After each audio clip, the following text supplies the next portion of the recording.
አንድ ትልቅ ስኬቴ የደከሙበት የሚያኮራ ፕሮጀክት ለህዝባችንም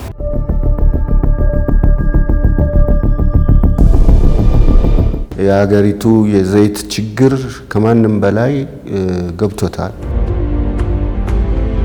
በቀን 1.4 ሚሊዮን ሊትር የማምረት አቅም አለው።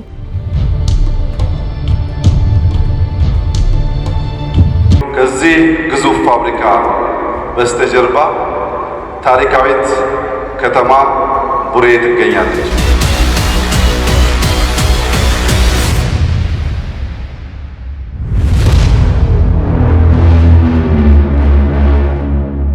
ፊቤላ ሲታሰብ ዘይት ፋብሪካ ብቻ አይደለም፣ ፕራይቬት ኢንዱስትሪያል ፓርክ ማለት እንችላለን።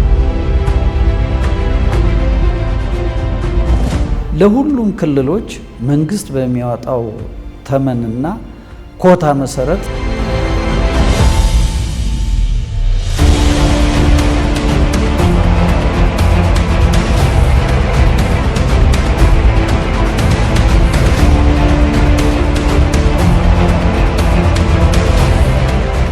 ስራ ወዳድ ስብዕና፣ ሰርቶ የመለወጥ ተምሳሌት፣ ካነሰ የንግድ ጅማሮ ወደ ገዘፈ 23 ካምፓኒዎች ባለቤትነት ያደገ የዓላማ ጽናት፣ ባለሀብት ብቻ ሳይሆን ባለጸጋ ያስባላቸው ብዙ ምግባር አላቸው። ሁሌም በአገር ሽንቁር የመፍትሄ አካል ሆነው ከፊት አይታጡም። ግዙፉ የፊቤላ ኢንዱስትሪያል መንደር የድካሜ ፍሬ ነውም ይሉታል የበላይነህ ክንዴ ግሩፕ የቦርድ ሰብሳቢና ባለቤት አቶ በላይነህ ክንዴ። በህይወቴ አንድ ትልቅ ስኬቴ የደከሙበት የሚያኮራ ፕሮጀክት ለህዝባችን በ30 ሄክታር መሬት ስፋት 4.6 ቢሊዮን ብር የፈጀው የፊቤላ ኢንዱስትሪያል ኮምፕሌክስ በውስጡ 9 ተመጋጋቢ ፋብሪካዎችንም በአንድነት አቅፎ ይዟል። ፊቤላ ሰኔ 10 2006 ዓ.ም የግንባታ ስራውን ጀምሮ ጥር 30 2013 ዓ.ም የማሽነሪ ተከላው ተጠናቆ ተመርቆ የማምረት ስራውን 9 ፋብሪካዎችን በመያዝ የቀጠለ ፋብሪካ ነው።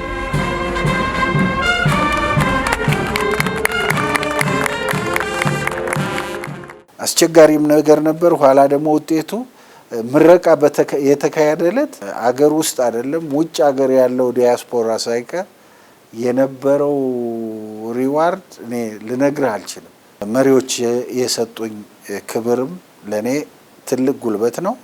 ህዝቤ ደግሞ በማግስቱ የአካባቢው ህብረተሰብ ራሱ በሬ እየያዘ ነው የመጣው እና በየወረዳ ፕሮግራሙ ሲዘጋጅ ብታይ እኔ በህይወትህ አንድ ጊዜ ልታገኘው የምትችለው ደስታ ነው። ከዚህ ግዙፍ ፋብሪካ በስተጀርባ ታሪካዊት ከተማ ቡሬ ትገኛለች።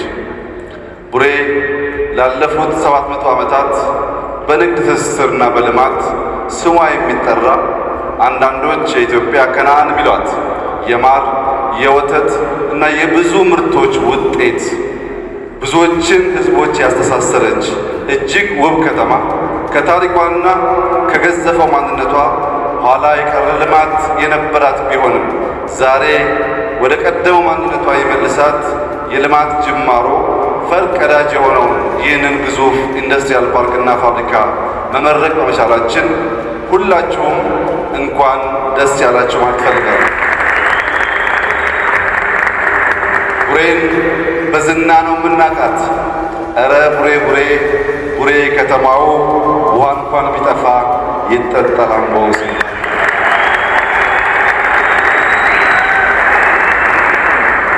እርጎ ለሚበላ አምቦ ለሚጠጣ አባይን ተሻግሮ ቡሬ ዳሞት ይምጣ የተባለላት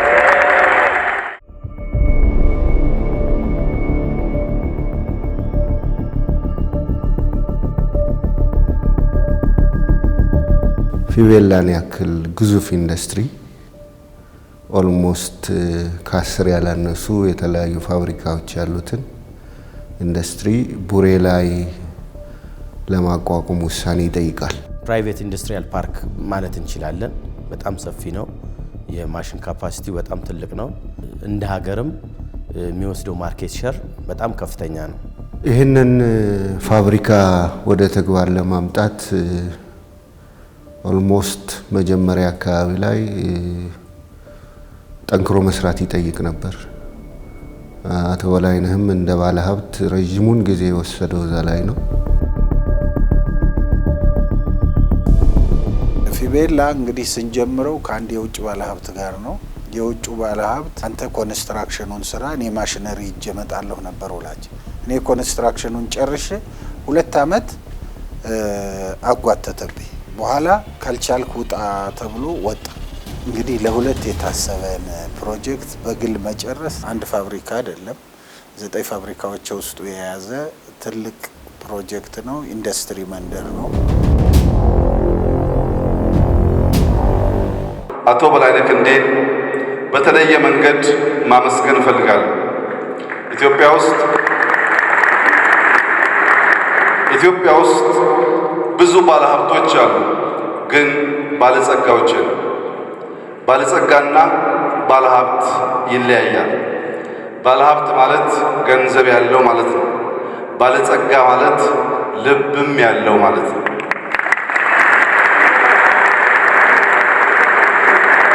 ባለጸጋ ሰርቶ ያሰራል። ባለጸጋ አትርፎ ያካፍላል። ባለጸጋ ለብዙ ወጣቶች ተስፋ ስራም ይሰጣል።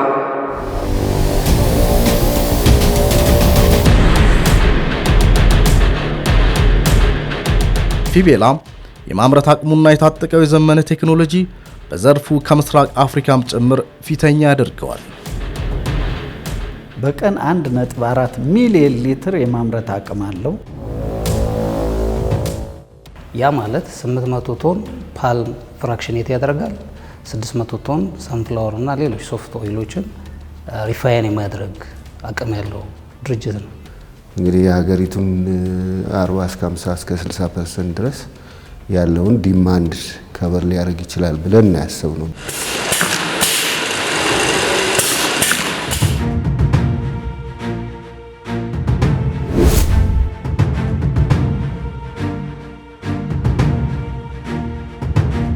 የፊቤላ ቴክኖሎጂ ከሌሎቹ አንፃር ስንመለከተው በጣም ዳይቨርሲፋይድ የሆነ ቴክኖሎጂ ነው ይዞ የመጣው።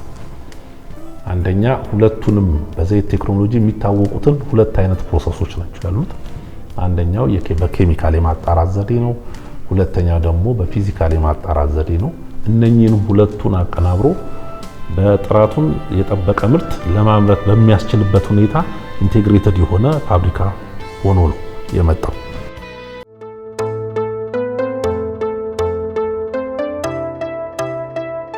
የላብራቶሪ ክፍላችን ማንኛውንም ዕቃ ሲገባም ሆነ ሲወጣ ቼክ ሳያደርግ ወደ ገበያ አናውልም።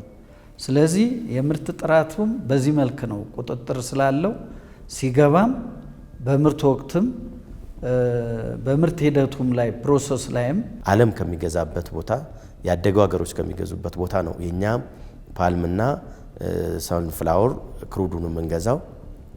እዚህም ከመጣ በኋላ ስንገዛው ከፍተኛ ሀገራዊ ፋይዳ ይኖረዋል በሚል ለሀገር አስተዋጽኦ ይኖረዋል በሚል ነው እንግዲህ የተተከለው ማሽን።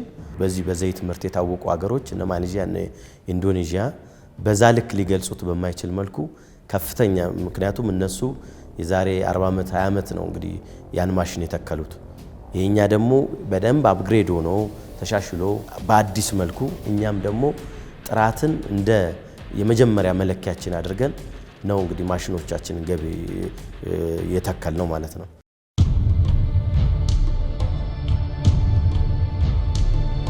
የተጣሩ ዘይቶች ቀጥታ ነበር ይመጡ የነበረው።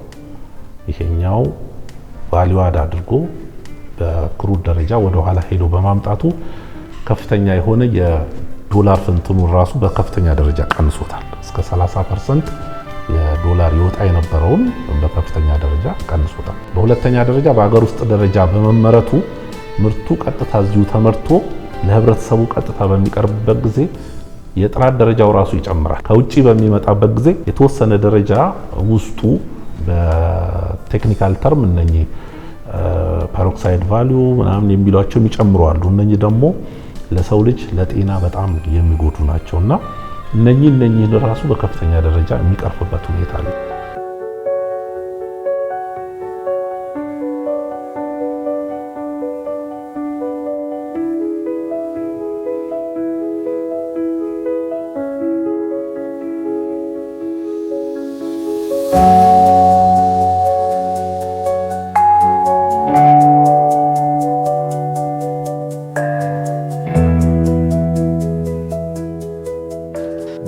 የዘይት ፋብሪካ ፊቤላ ውልደት ሀገር በምግብ ዘይት እጥረት የተፈተነችበት የኮቪድ-19 ወረርሽኝ በተገዳደረን ወቅት ላይ በመሆኑ የሸፈነው ገበና በእጅጉ ብዙ ነው።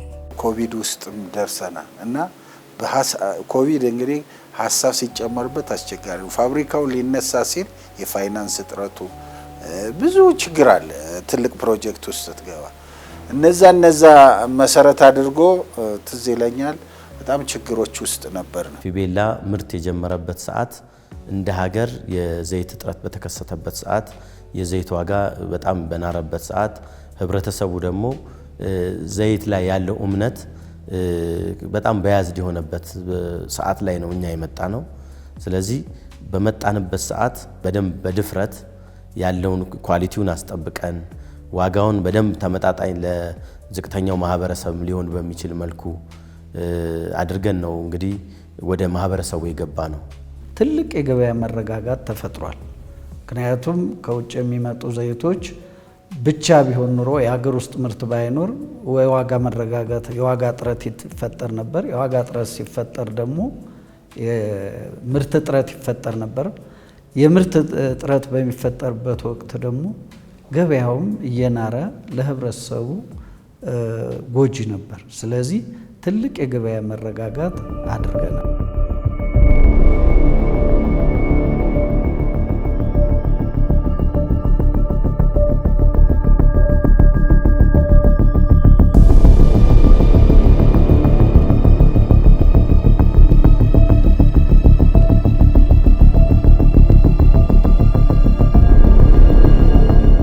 ፊቤላ በገበያ ውስጥ ተመራጭ የሚያደርጉት ዓለም አቀፍ ሰርቲፊኬቶችንም ተቀዳጅቷል።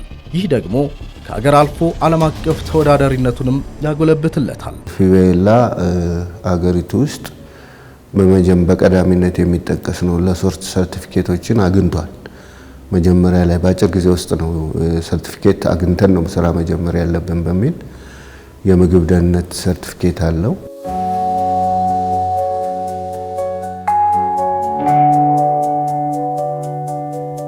የኛ የኳሊቲ አሹራንስ ዲፓርትመንቱ ትልቅ ሀገራዊ ሪሰርች ሴንተር መሆን የሚችል ነው። ትላልቅ ኤክስፐርቶች ያሉበት ያን እንትን ሊል የሚችል ኢኩፕመንቶች ያሉት ትልቅ ላቦራቶሪ ነው ያለን። እያንዳንዱ የምናወጣው ፕሮዳክት ሁሉ በወጣባት እንትን እዛችሁ ቼክ እየተደረገ ነው የሚወጣው እዛው ማለት ነው። ከዛ ውጪ አይሶ ሰርቲፊኬትም የምርት ሂደታችንን ኦዲት እንዲደረግ እያደረግን ከጥራትና ደረጃዎች ውጭ ሀገር ካሉ እንደዚህ አይሶ ሰርቲፋይድ ከሚያደርጉ ወደ 3 ኢንተርናሽናል አይሶ ሰርቲፊኬት አዋርድ ተደርገናል። የጥራት ማኔጅመንት ኳሊቲ ማኔጅመንት ሲስተም የሚባለው የጥራት ማኔጅመንት ሰርቲፊኬት አለው። እንደገና ደግሞ የአካባቢ የኤንቫይሮንመንታል ማኔጅመንት ሰርቲፊኬት አለው። ሰርቲፊኬት ማግኘቱ አንደኛ ለዲማንዱን ፍላጎቱን ከፍ ያደርግለታል። የምናመርተው ምርትም ጥራቱን የጠበቀ ነው። በሲፒ6 በሚባለው ደረጃ ነው። ከምግብ ደህንነት ላይ ጋር የተያያዘ ወደ 3 ሰርቲፊኬቶች ነው ያሉት። አንዱ ሃስፕ የሚባለው ኤችኤስሲፒ የሚባለው ነው። ሌላው አይሶ 22000 የሚባለው ነው። ከውጭ የሚመጡትን ዘይቶች ብናያቸው በአብዛኛው ሲፒቴን ናቸው። ያ ማለት አት ሩም ቴምፕሬቸር ቢቀመጡ የመርጋት እንትናቸው ከፍ ያለ ነው እና ሳቹሬትድ ፋቲ አሲዱ ኦልሞስት እኛ ያለቀለት ዘይት ነው እና እናቀርበው በገበያ ዳሰሳም ባደረግነው መሰረት የኛ ዘይት ፍላጎት አለው።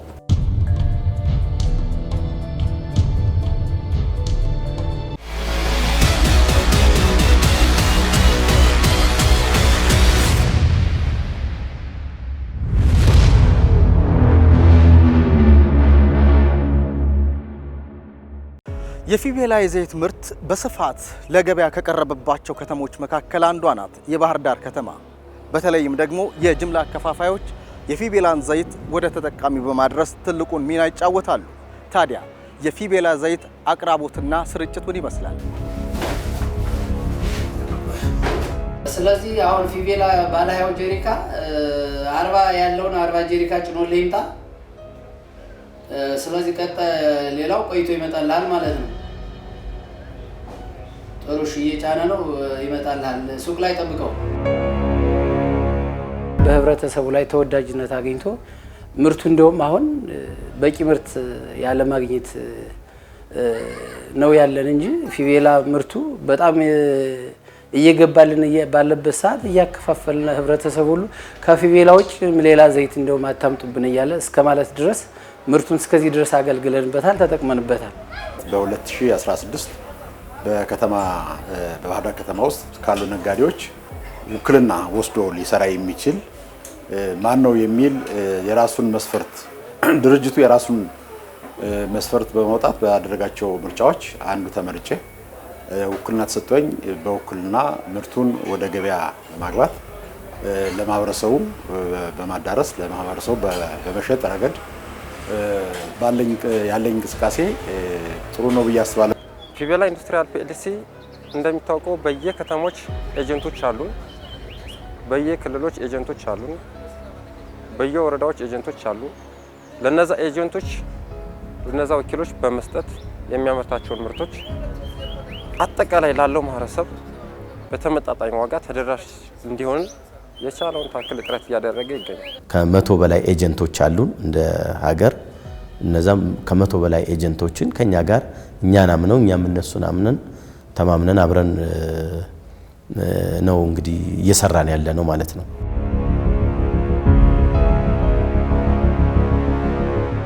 እውነት ለመናገር ፊቤላ እጅግ በጣም ተወዳጅና በአጭር ጊዜ ውስጥ ወደ ገበያ ገብቶ ለማህበረሰቡ ከፍተኛ የሆነ ጠቀሜታ አገልግሎት እየሰጠ ይገኛል። በማህበረሰቡ ዘንዳ ወደ ገበያ ለመግባት ወይም የምርቱ ተቀባይነትን ለማግኘት ምንም ጊዜ ሳይወስድ በአጭር ጊዜ ውስጥ በማህበረሰባችን ውስጥ ከፍተኛ የሆነ ተወዳጅነት ያለውና ተቀባይነት ያገኘ ምርት መሆኑን ነው ከማህበረሰቡ የምናውቀው። እንቅስቃሴውን በዛ ልክ ነው። ፊቤላ በአማራ ብሔራዊ ክልላዊ መንግስት ስር ለሚገኙ ትልልቅ ከተሞች መዳረሻውን በማድረግ ከፍተኛ የሆነ የገበያ መረጋጋት ሚናውንም እየተወጣ ይገኛል። ተረጋጋ የገበያ ሁኔታ እንዲኖረው ቀደም ባሉት 2-3 ዓመታት ውስጥ ትልቅ ሚና ሲጫወት ቆይቷል። ከዚያ ባሻገር በቅርብ ጊዜ ደግሞ የጀመረው መንግስት ከሚሰጠው የድጎማ የፓልም ዘይት በተጨማሪ በራሱ አቅም የሚያመርተው የፓልም የምግብ ዘይትና ሌሎችም የዘይት አይነቶች በክልላችን ያሉ የትልልቅ ከተሞች መዳረሻ ምርቱን በማሰራጨት ገበያው የባሰ ወደ ከፋ ጫፍ እንዳይሄድና ሙሉ በሙሉ በውጭ ምርቶች ላይ የተመሰረተ ብቻ እንዳይሆን እና በውጭ አስገብተው ገበያውን ለመቆጣጠር የሚሞክሩ የንግዱን ማህበረሰብ አንዳንድ ንግድ ማህበረሰብ ክፍሎች የሚያሳድሩትን ተጽዕኖ በትልቁ ገበያውን የማረጋገጥ ስራ እየሰራ ያለ የክልላችን ትልቅ ግዙፍ የዘይት ምግብ ፋብሪካ መሆኑን ነው የምናውቀው።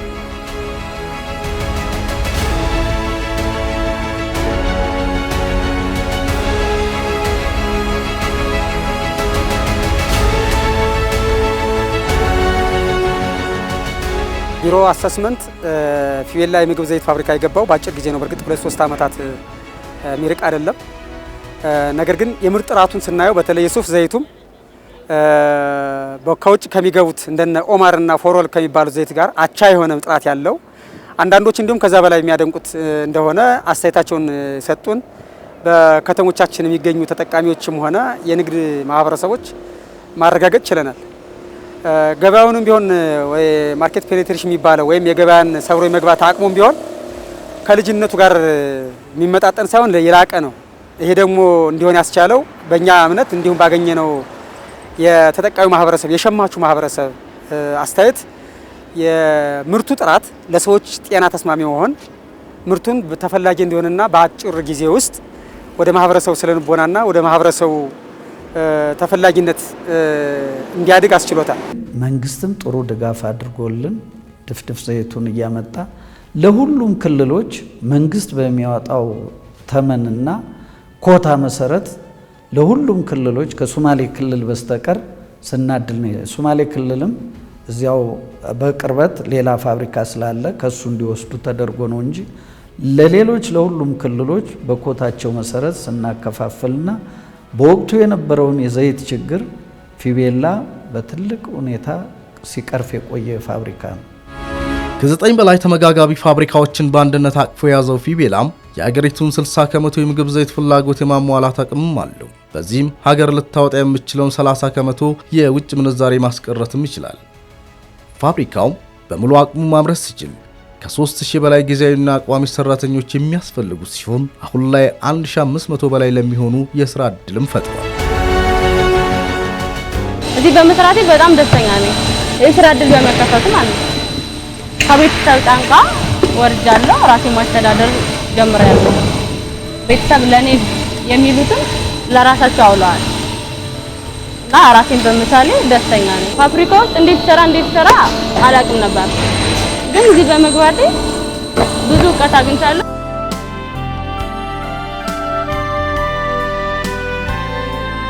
እንደ ተቋም እንደ ድርጅት ወደ ከ1500 እስከ 2000 ሰራተኞች አሉት በቋሚና በጊዜያዊ። ከዛ ውጪ ደግሞ መነገድ ለሚፈልጉ የምርት እጥረት ለገጠማቸው መነገድ እየፈለጉ ካፒታል ኖሯቸው ከኛ ጋር አብረው መስራት ለሚፈልጉት ደግሞ ከፍተኛ የሆነ ለነሱም እንዲነግዱ የሥራ ዕድል የፈጠረ ተቋም ነው። እዛ ከተማ ላይ ይሄ ፋብሪካ በመፈጠሩ ህብረተሰቡ በጣም ደስተኛ ነው። ከዛ በተረፈም እዛው አካባቢ ያሉትን ሰራተኞች አኮሞዴት አድርጎ ኢቭን ቀጥሮ እያሰራን ያለው አብዛኞቹ ሰራተኞች እዛው አካባቢ ተወላጆች ናቸው፣ ኤክሰፕት ከፕሮፌሽናሎቹ በስተቀር። ቡሬን ቀይሯል። ቡሬን የዛሬ 5 ዓመት 6 ዓመት ስታስባትና ዛሬ ቡሬን ስታስበው ኮምፕሊትሊ ተቀይሯል። የህዝቡ አኗኗር ተቀይሯል። ብዙ ተቀያሪ አለ፣ ተጠቃሚ አለ፣ ብዙ ሰራተኛ አለ። አቶ በላይነህ ደግሞ በተወሰነ ጊዜ ደግሞ የዳሃ ብሎ ደግሞ አስቦ የሚደግፋቸው ሰዎች አሉ እና የአካባቢውም የኢንዱስትሪ ካልቸር ወይም የኢንዱስትሪ ሴንቲሜንት አድጓል። በፋብሪካ የመሸጫ ዋጋ ለቡሬ ማህበረሰብና አካባቢው በፋብሪካ የመሸጫ ዋጋ ሱቅ ከፍተን እዚያው ላይ በፋብሪካ ዋጋ ለህብረተሰቡ እናከፋፍላለን። የሀገሪቱን የምግብ ዘይት ፍላጎት 60 ከመቶ ይሸፍናል የተባለው ፊቤላ አሁን ላይ ማምረት ከሚችለው እጅጉን ዝቅ ባለ የማምረት አቅም ላይ ይገኛል። ምክንያቱስ? በማሽን ካፓሲቲው ልክ እያመረትን አይደለም። የድርጅቱ የማሽን ካፓሲቲ በቀን 1.5 ሚሊዮን ሊትር ዘይት ማምረት ይችላል። ሳሙናውንም ማርጋሪኑንም በከፍተኛ ሁኔታ ማምረት ይችላል። ነገር ግን ባለን የተወሰነ ዶላር የሃርድ ከረንሲ እጥረት በካፓሲቲው ልክ እያመረትን አይደለም። የመጀመሪያው ትልቁ ማነቆ የውጭ ምንዛሬ ነው። ሁለተኛ እና ዋነኛው ደግሞ አሁን እየተከሰተ ያለው እንደፈለግን መኪኖቻችንን ማንቀሳቀስ አልቻለም፣ እንደፈለግን ማምረት አልተቻለም። ምርቱንም መንገድ ላይ የሚያዝበት ሁኔታ ነው ያለው። ይሄ እነዚህ ተዳምረው ፋብሪካውን ያሰበውን ያህል እንዳይንቀሳቀስ አግደውታል። ፎሬን ከረንሲ ግብአትም አይ ቲንክ ፊቤላ በጣም ይፈልጋል። በሙሉ አቅሙ እየተንቀሳቀሰ አይደለም። ከጸጥታም ችግር በተጨማሪ እነዚህ የፎሬን ከረንሲ ግብአቶችም እጥረቶችም አሉ። እነዚህ ሁኔታዎች ቢሟሉና የጸጥታ ሁኔታ ቢስተካከል ፊቤላ እንደ ሀገር ኢኮኖሚ የሚሰጠው ቀላል አይደለም። ጀስት ፕራዮሪቲ ስለነበረ ለ2 ዓመት ባልነው ኦልሞስት በድርጅቱ ካፓሲቲ ልክ በቀን 1.5 ሚሊዮን ሊትር ስናመርት ቆይተናል። ከዛ በኋላ ግን መንግስት የፕራዮሪቲውን ሲያስተካክል እኛ በራሳችሁ እያመጣችሁ ዶላሩን በራሳችሁ ጀነሬት እያደረጋችሁ እንድናመጣ በሚደረግበት ሰዓት የምርት እንትኑ እጥረት ገጥሞናል። ባለን ካፓሲቲ ልክ ማምረት አልቻልንም። ያም ሆኖ ግን እንደነገርኩ መንግስት አሎኬት በሚያደርግበት ሰዓት ሁሉም ክልሎች ጋር 9ኙም ክልሎች ተደራሽ ነበርን። 9ኙም ክልሎች ጋር ከኛ ጋር በመሆን ከመንግስት ጋር በመተማመር ኤጀንቶችን መረጠን። ለህብረተሰቡ በተገቢው ተደራሽ ሊያደርጉ የሚችሉ ኤጀንቶችን ከመረጥን በኋላ በኤጀንቶቻችን አማካኝነት 9ኙም ክልል እንደርስ ነበረ። ከንግድ ሚኒስቴር ጋር በመሆን ከንግድና ቀጠናዊ ትስስር ጋር በመሆን የኮታ ድልድሉን እንሰራለን። ኤጀንቶችን መርጠናል። በዛው ልክ ተደራሽ እናደርግ ነበር። ነገር ግን ይሄ አካሄድ ከ2 ዓመት በላይ ሊሄድልን አልቻለም። ምክንያቱም የዶላሩን በፈለግነው ልክ ባለማግኘታችን የዘይት የድፍድፍ ዘይት ጥረት ስላለ ለዚያ ነው እንትን ያልነው። ክሬሽንግ ፕላንቱን ያቋቋምነው ለዚህ ነው። ከሀገር ውስጥ ጥራጥሬዎች ማለትም አኩሪ አተር ምርት ዘይት ለማምረት እሱን ነው ክሬሽንግ ፕላንት 500 ቶን በቀን ማምረት የሚችል ክሬሽንግ ፕላንት በዚህ ወር ውስጥ እናስመርቃለን።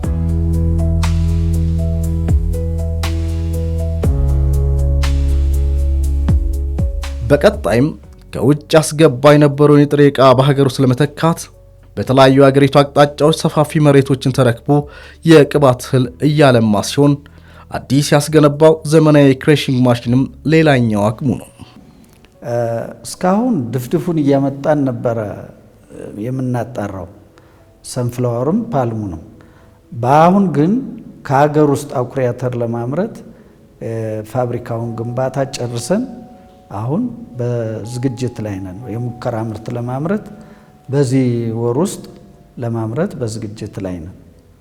500 ቶን በቀን ማምረት የሚችል ክሬሽን ፕላንት በዚህ ወር ውስጥ እናስመርቃለን ያልኩ ለዚህ ነው። ስለዚህ ይሄ ከተመረቀ ግብአቱንም ከዚሁ አጠናክረን እንቀጥላለን። ከውጭ የሚመጣውንም ድፍድፍ ዘይት ቀስ በቀስ እየቀነስ የሀገር ውስጡን ዘይት እየጨመር ግራጁዋሊ በዚህ መልክ ምርቱን ለሀገር ውስጥ ተደራሽ እናደርጋለን።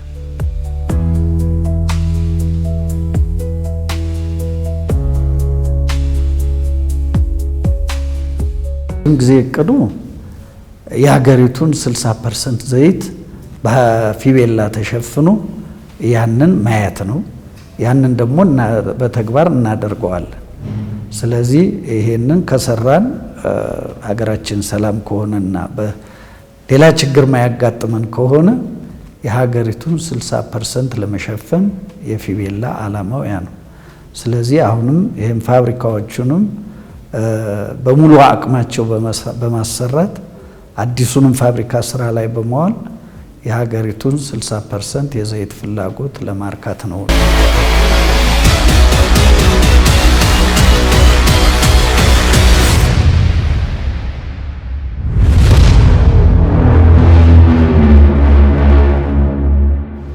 በቀጣይ ሳምንት በክፍል 2 መሰናዷችን ስለተቀሩት የፊቤላ ካምፓኒዎች ተመጋጋቢነትና የሥራ እንቅስቃሴ እንቃኛለን። የሳምንት ሰው ይበለን።